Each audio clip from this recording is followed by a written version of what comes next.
What is going on, everybody? So today I wanted to make a video kind of giving you a bit of a tour of our shop. Now we have a full fish quarantine shop, and although we've been going through a bit of a remodel and kind of restructuring, we're beginning to get some really cool stuff in. So I wanted to share with you guys a couple of the tanks that we have going here and just kind of run through them and show you exactly how we go about quarantining and what medications and things like that we do here at the shop to help these fish be as healthy as possible. So let's start over here with these chromis. These are excellent looking. They are on their 8th day of quarantine, which means they are getting, they're going through a process of 2 weeks, which we're doing chloroquine phosphate. We're treating these guys with chloroquine phosphate.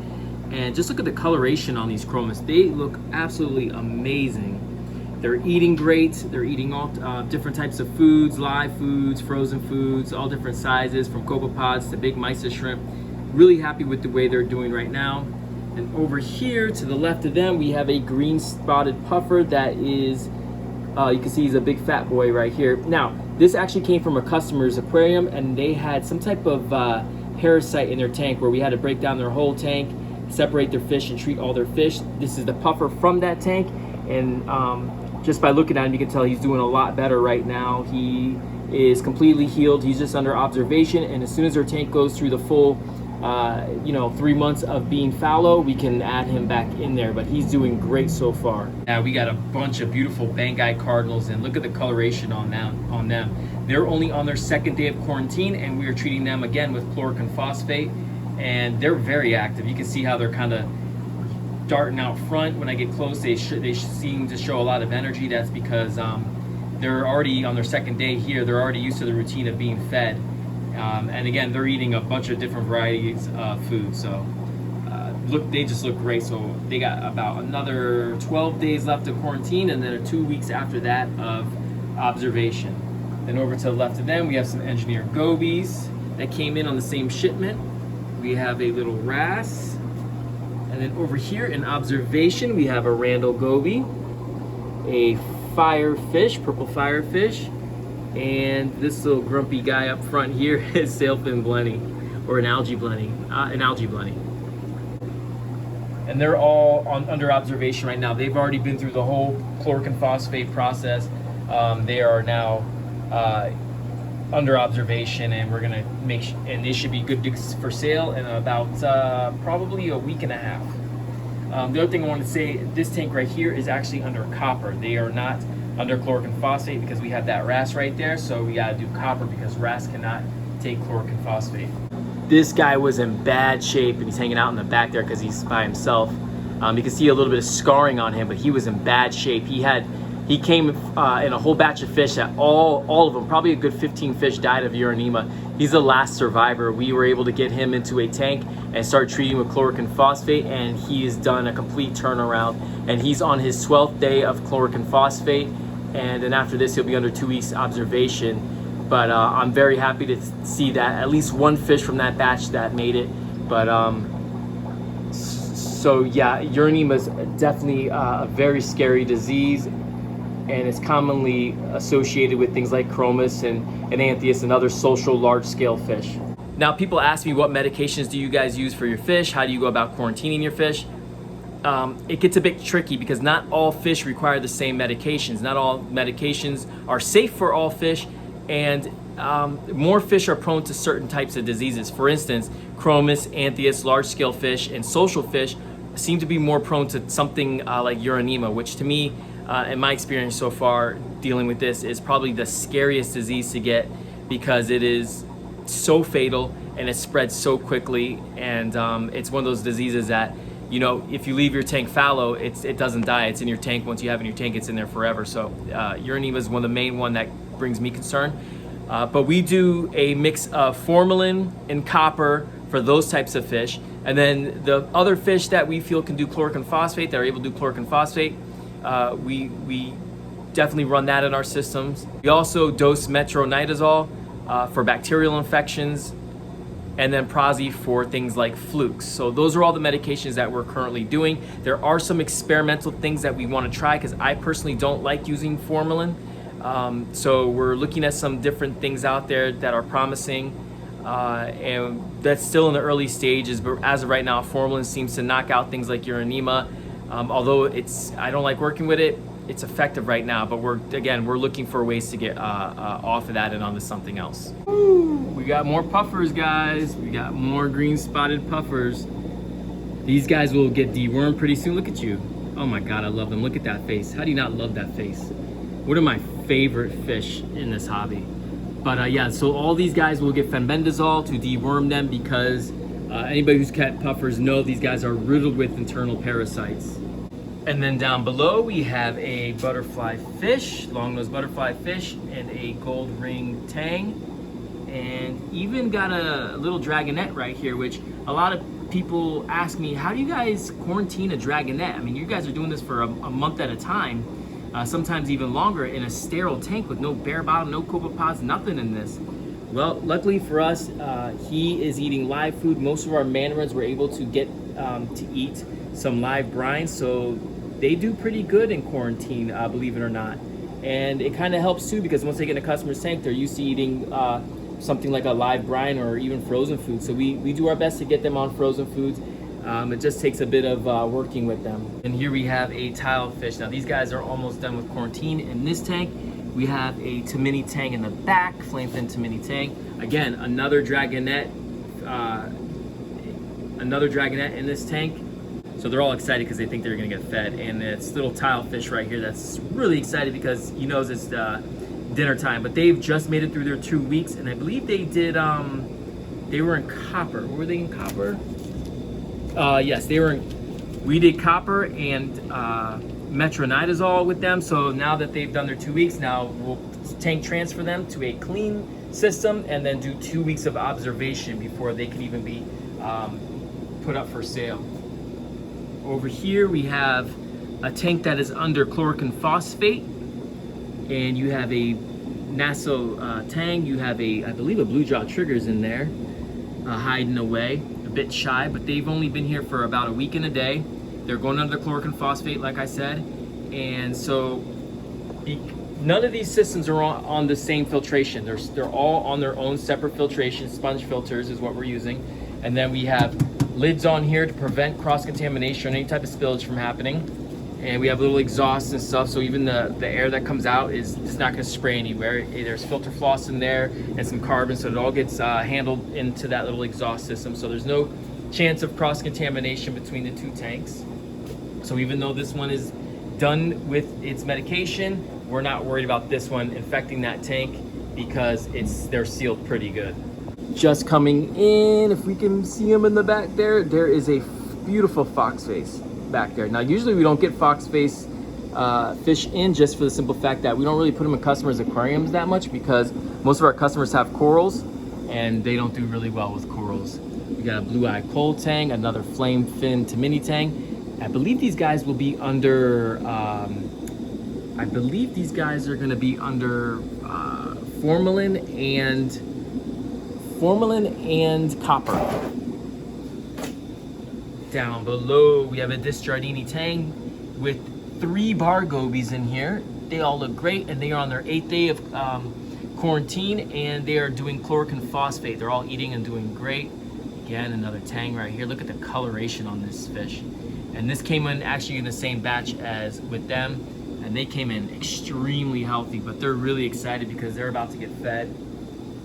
We have some wrasse down here that are under copper. In this tank we have a copper band butterfly. Now everybody knows how hard these fish are to take care of. They're known for not doing well in aquariums.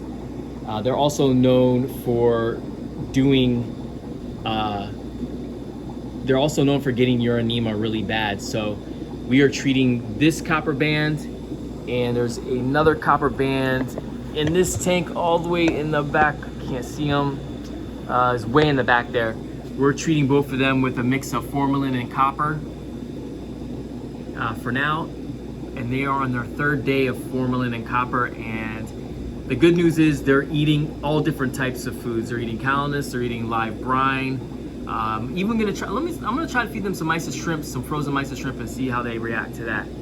But as of right now, they're doing good. But it's still early in the process. I think they're on the 3rd day, but so far so good. And then next door we have some more wrasse, and this is again formalin tank because we have the angelfish there and we can't do CP. So we got formalin and copper here with the angel and the wrasse. So now the fun part, I'm gonna go ahead and prep some PE mysis shrimp, something nice, big and hearty because we just fed them some copepods, and I'm gonna feed these guys and see how they react to the food. So here we have some live brine that I'm gonna feed some of the fish, and then over here we have a mix of bloodworms and PE mysis for the puffers and some of the other larger fish. Now when feeding our fish, each fish has a little feeding port because we do not take the lids off. The way we were able to feed them is take this little port off so it prevents spillage, and then feed directly into there, and they go crazy for it. This way it prevents any type of cross-contamination. Come on boys, it's dinner time. Now they've only been with us for 2 days, so they're still kind of understanding the process of eating. That when they see us that it's time to eat, I think it'll take a couple more days so they realize that. And have they ever eaten bloodworms? Oh, you just saw them go after it. It just takes one, and now they're gonna be like a bunch of little piranhas here. Yeah, so they're all eating. Angelfish is eating the bloodworms, guys. He's eating the bloodworms. Nice. That's a good sign. Let's keep them fat and healthy. I also forgot to mention this purple tank. He came out of a customer's tank that had severe fish disease, and he lost a bunch of his fish. We took as many fish out of his tank as possible, and this is one of the fish that survived along with some other ones, but this one's made a complete recovery. It was looking so bad when we first got him in, and you could just look how excited he is. He's just zooming around here getting all the food. But yeah, through about over a month now we've had to treat this fish, but he's made it looks like a full recovery so far. We still have him gonna go through the 2-week observation just to make sure, because the customer's tank is fallow anyways for the next couple of days or whatever. So we're just gonna keep an eye on him, feed him good, get him fat and healthy, and get him ready to be reintroduced. Will the butterfly eat bloodworms? He's eating the frozen food. Will he eat bloodworms though? That's what I want to know. Yeah, he ate it. He ate the bloodworms. That's so cool. All right, he's gonna go for another. He's eating the bloodworms. Nice. The wrasse are all eating, and the angelfish is coming out of hiding and scooping it up too. Now keep in mind, this is only their 2nd day here. And look at Copper Band's right next to him and is like, what? What's going on? Food? Let's see if he eats bloodworms. Oh my gosh. Can you guys imagine if he eats frozen food, how happy I would be? All right, so we got a little bit of bloodworms, a little bit of mysis shrimp in there. Let's see if we can get him to come out and eat. Better hurry or the other fish are gonna eat it all.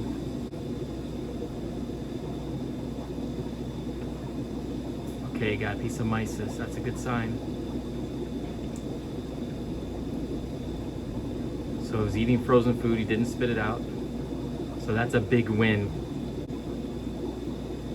Checking out the bloodworm. Looks like he got a bit of bloodworm too. He's definitely grazing. Yep, eating the bloodworm. Ate another bloodworm. Oh, heck yeah. I just put some live brine in here for the dragonette, and you can see he's definitely a lot more active. He knows that the live brine is in there, and he's gonna start to go after it here pretty soon. And there he goes. So live brine definitely works with dragonettes. You just gotta have them in a small enough tank so that they can be able to get to it and the other fish don't eat it all. But yeah, it's working just fine on him. He's eating the live brine, and pretty soon we'll be able to switch him to frozen brine and then go on from there. And good news, not only is this copper band eating the bloodworms, this one in this tank came out and was eating it as well. So it was eating the mysis mixture with the bloodworms, so that's awesome. As far as the rest of the fish, the foxface, the blue jaw triggers, all the tangs, everybody is eating too. Now, it is a good sign that the fish are eating, don't get me wrong, but that does not mean that they don't have diseases. These guys just came in, some of them are only been here for 2 days, so the disease might be suppressed right now and might rear its head later on. That's why it's so important to get them in medication as soon as possible, and then really just try to feed them as well as possible to keep their health up, their immunity up to anything that they might be going through and facing, to give us enough time to be able to medicate them to kill whatever parasite or affliction that they might have. The other thing is we also will mix something like a Metro in the food, and that way we are feeding them their antibiotics as well in the food. So we take some Metro, we kind of take a couple cubes of food and we just kind of let it sit for a couple hours and let it really absorb. Sometimes even overnight I'll do it, and then we'll feed the fish and make sure that they're ingesting that Metro to help them fight any bacterial infections that might develop under the stressful conditions or because of secondary infections from parasites or something like that. And like I said, the puffers will be getting fenbendazole, which is a dewormer, because green spotted puffers are commonly known to have internal parasites. Along with the fact that we might still put them through some chloroquine phosphate too, which is an anti-parasitic as well. Now, some medications that we have on hand, we have your copper power, of course. We have Prozi Pro when it comes to treating flukes, which is very common, especially in angelfish and tangs and larger fish. And then this is something that we're going to be, we've been working with, some Melafix, tea tree oil based medications to fight urinema. Now this is still in the experimental phase, but we've definitely been inspired by a bunch of people out there on the Humble Fish Forum that have tried tea tree oil to fight things like urinema, and it seems promising. So we're trying that here at the shop, and we're going to be documenting our success rate when dealing with that, but as of right now it's still kind of early in the game. We also have a powder Prozi as well as the Prozi Pro. That's a bit of a taste of our fish quarantine system here. That's just scratching the surface. There's so much more that goes into this. It's so important, guys, to quarantine your fish. When they come in from the distributors, regardless of where you get them, regardless of what your LFS does, they are riddled with parasites. They ship them, all these fish, in big vats together when they collect them. It's just, they're always coming in with some type of disease, not to mention what the fish store might already have in their system. So it's so important to quarantine your fish if you don't have a good source or a place to get quarantine fish from. If you're interested in setting up a quarantine tank, there's a lot of videos out there to show you how to do it. But again, you need to know what type of fish you're quarantining, because each method is going to be different for each type of fish you have. Now, I will do more in detail videos of our quarantine setup once we finally get there. I just wanted to give you guys a quick update on what's going on here. But we have some really cool stuff that we're working on, and we're really trying to find new ways of doing this. And yes, we are working to be able to ship our fish out. We'll be selling fish online, hopefully relatively soon. We just got a lot of work still here to do at the shop, and a couple more things to kind of basically streamline that process. But I'm really encouraged the way things are going right now. I'm gonna do a video on our coral quarantine process as well down the road, because that's another big one. You should always quarantine your corals. But in the meantime, guys, thank you so much for watching. If you have any questions, you know what to do. Put them down in the comments. And if you'd like to see a video getting in more depth on how to do a quarantine maybe at your house, I can help with that as well. Maybe I'll do a video if you guys are interested in that. Just let me know down in the comments. But until then, on to the next job. The weather is not inviting at all. I don't know if you guys can see that. We're actually under a tornado warning or something right now. So I better get going. So I'll see you guys on the next one.